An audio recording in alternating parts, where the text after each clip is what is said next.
Welcome back to Chats with Ro and Nadia about all things to do with teams and team coaching. Today, we thought we would have a bit of a conversation about what is the difference between team coaching and individual coaching. But before we get into that, please remember to subscribe and like the channel. The more people engage in the channel, the more we can share the love about this topic that we're both passionate about, and hopefully will be helpful to others as they come to the channel as well. And please let us know if there are any topics that you'd like us to discuss in the comments below. So let's get into it then. Team and individual coaching, Nadia. We thought this would be a good topic today because often there's a bit of a sort of, well, I think it's that team coaching isn't as well known at the moment. So we kind of want to get the message out there. What are the things that we do in team coaching that perhaps are a bit different from individual coaching? So I've got a few things kind of on my list, but I want to get the conversation going and hear what your thoughts are and how we can maybe then riff around that topic. Yeah, so individual versus team coaching. I think it is interesting to dive a little bit deeper because team coaching can mean so many things. Even the term coaching can mean, people sometimes think, are you a sports coach or what do you do? And then I relate it to leadership development and personal growth. And then people are instantly into, oh yeah, individual coaching. Yeah, no, I get what you're doing. But then with team coaching, it's yet again another story. And I think there is advisory, there's consultancy, there's coaching, there's all sorts of professions out there that actually address, challenges that teams have in business, because everything we do in business is through teams, right? It's through collaboration. And so and I think we had this conversation just now, Ro, which I think is really important for me to notice is, like with all these services that are out there, for me, it's really important to always go back to the client and ask, right, what is the challenge that you're working on? Where do you get stuck? What is it that you need? Where can we help you with? And then finding the modality of what's working. And so I think that's why we're having this conversation because, us coaches, we really enjoy team coaching and we think it's, the bee's knees. But for others out there, they might be wondering, okay, but what do I get out of it? And so maybe that's a good starting point for this conversation of what is team coaching and what can you get out of it? And then as opposed to individual coaching, which perhaps is a concept a little bit more known. Yeah, brilliant. That's weird as you were talking there, Nadia, and I guess why we worked together because the word that was going through my head was modality, and then you said it. And that's partly an example of what happens in team coaching. Hopefully it's not groupthink. Definitely it is. It's about what modality are you choosing. And I love what you were saying there about we offer different things. Obviously, we've got different experiences, different skill sets. And so understanding what the client's problem is to begin with then helps us work out, okay, which of our services might be more appropriate in that particular context. And it may well be that team coaching comes in at some stage. However, I think we need to go in with that, what do you need help with and how can I help you do that? And then we bring our expertise in saying, okay, well, I think in this scenario, individual coaching might be more helpful, or in that scenario, I think, team facilitated day, whatever, or team coaching. So we help the client understand what it is that we can do by understanding what their context is first. And I just want to build on that, if I may, that concept of the client, because that's probably a key distinguishing feature of team coaching, that when you're coaching the team is the client. So yes, you might end up coaching the leader as well. However, when you're coaching the team is the client. And so that the first thing around how you contract for that, because obviously you've got things like confidentiality, what do you share with the leader versus how you share that with the team. And obviously we've got our own views about what that means in team coaching. So the first port of call is to always understand that the client is always the team and you're trying to manage that complex group of individuals as a team or coach that group of individuals as a team. And that's your starting point. The client is the team, whereas individual coaching, the individual is the client. and you contract with the customer around how you're going to work with that individual client. So your thoughts on that? Yeah, totally. So I think with individual coaching, as you point out, it's really all around personal growth, leadership development, self-awareness, emotional intelligence, all those skills that we acquire as an individual, and then how we relate to others in business through our relationships. And exactly right, team coaching, the team itself has a purpose. So whereas in individual coaching, your why is really important. Why am I in this role? Why am I doing the work? What gets me up every morning? It's really important to be aware of for yourself. But in team coaching, it's all about what's the team's purpose. And then you organize around coming together. So you need to have some sort of cohesiveness within the team, between the individuals. There needs to be cohesion and collaboration, which instantly makes it completely different from being an individual who pursues their own purpose and goals for their particular job that they're working on. It's really about coming together and looking at, right, this team as an entity, what is the purpose of this team? What are the performance metrics? What are the goals that the team set itself? There is this interdependency, this cohesion and collaboration between the team members that is the first requirement in team coaching. Yeah, absolutely agree. And that how you work together as a team so that you can leverage all of the different skills and gifts that you bring into that team.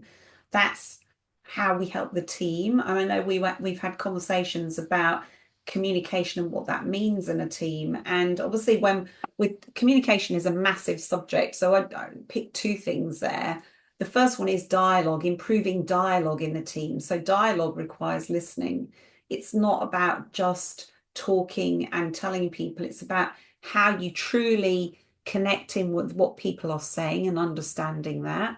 And the other thing that we've had conversations about is how within the team, how the individuals work together so that everybody understands what it is that the individuals and the team wants and needs. So creating a collaborative way of communicating that. So, process, tool, whatever it might be. And I know we've had chats about nonviolent communication, which was created by Marshall Rosenberg, which is brilliant because it kind of turns into a process how you communicate a need, a want, and an emotion. So it gives a form of language to things that we often find difficult to explain and explore.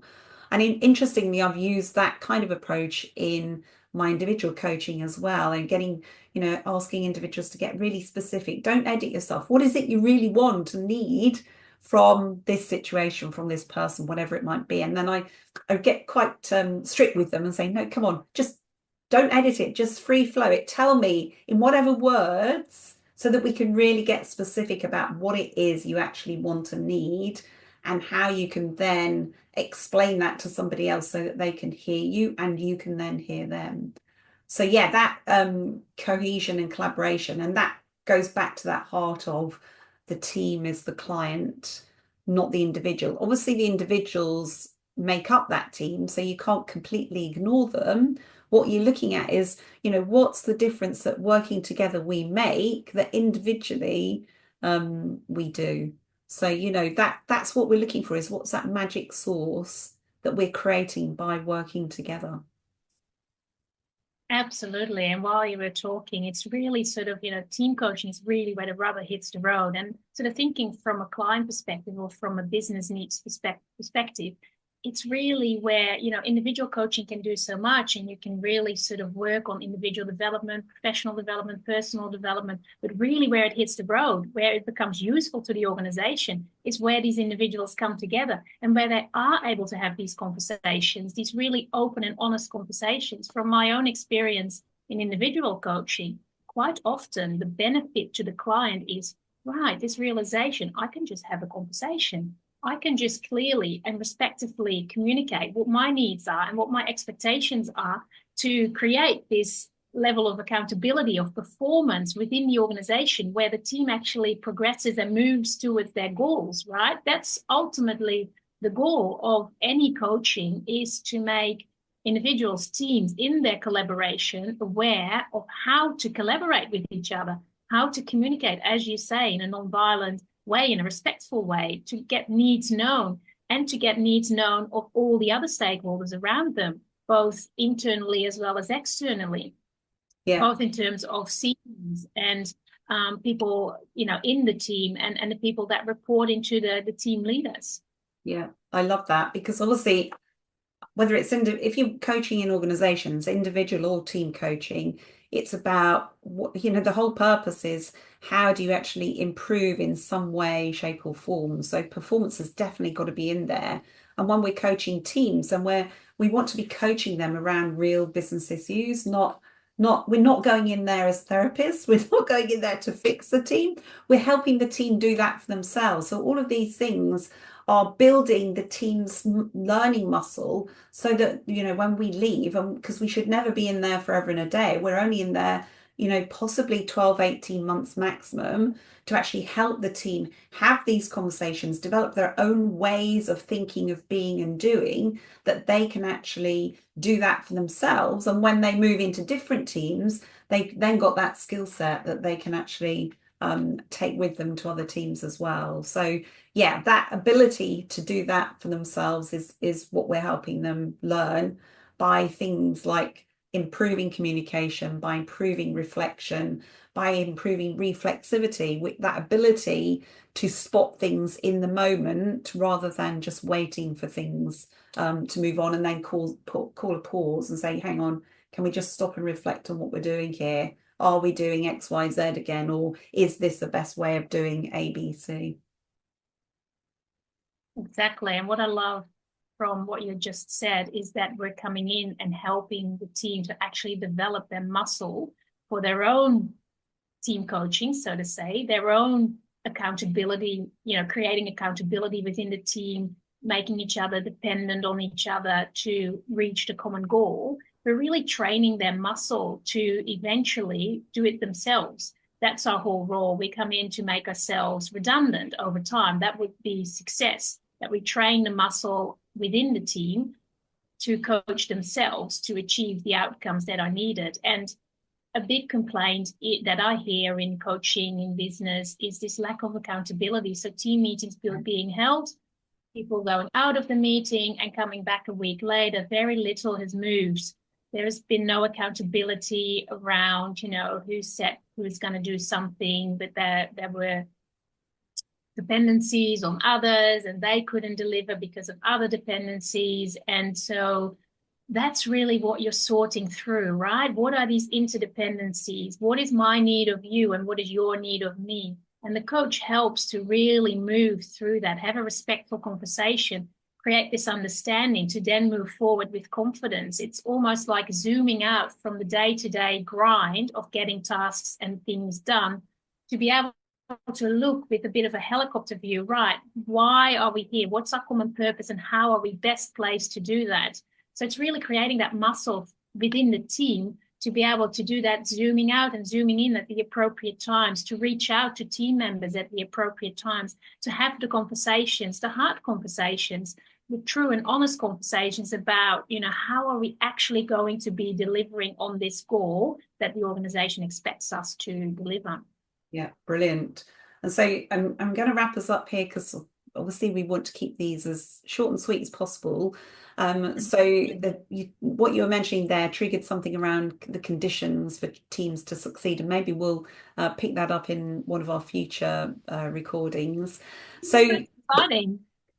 So fantastic. So there you have it. The three things really are around that team cohesion and collaboration. It's around improving that communication, and that leads then to trust. And then that final piece of the jigsaw, which is all about performance and accountability.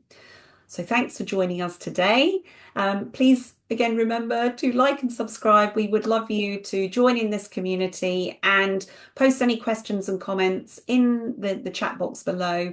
And we'll see you next time on the Chats with Ro and Nadia. And remember, it's about human beings, not human doings. See you on the next one. Take care. One thing, Ro, what I'd like really about what you're doing there is making us accountable for our next conversation, which is exactly what you're doing in a team setting. is that you build that common accountability, because you do it in a group, in a team eventually. Perfect. Thanks. Nice way to end. So always be accountable.